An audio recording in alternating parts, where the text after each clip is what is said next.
Hi friends, இன்னைக்கு நம்ம நன்னாரி சர்பத் எப்படி போடலான்னு பார்க்கலாம். வாங்க வீடியோக்குள்ளே போகலாம்.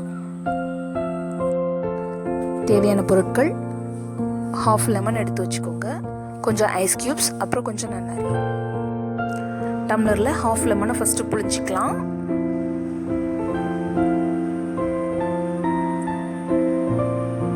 அது கூட 2 டீஸ்பூன் நன்னாரி சேர்த்துக்கலாம்.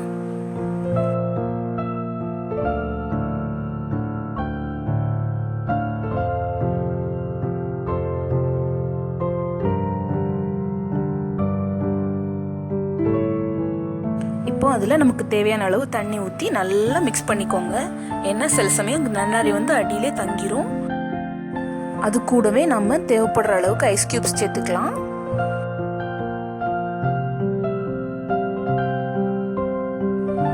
இப்போ நல்லா மிக்ஸ் பண்ணிக்கோங்க. வெயில் காலத்தில் நம்ம உடம்புக்கு புத்துணர்ச்சி தரக்கூடிய சுவையான நன்னாரி சர்பத் தயார். நீங்களும் வீட்டில் செஞ்சு பார்த்துட்டு எப்படி இருந்துச்சுன்னு கமெண்ட்ல சொல்லுங்கள். தேங்க்யூ.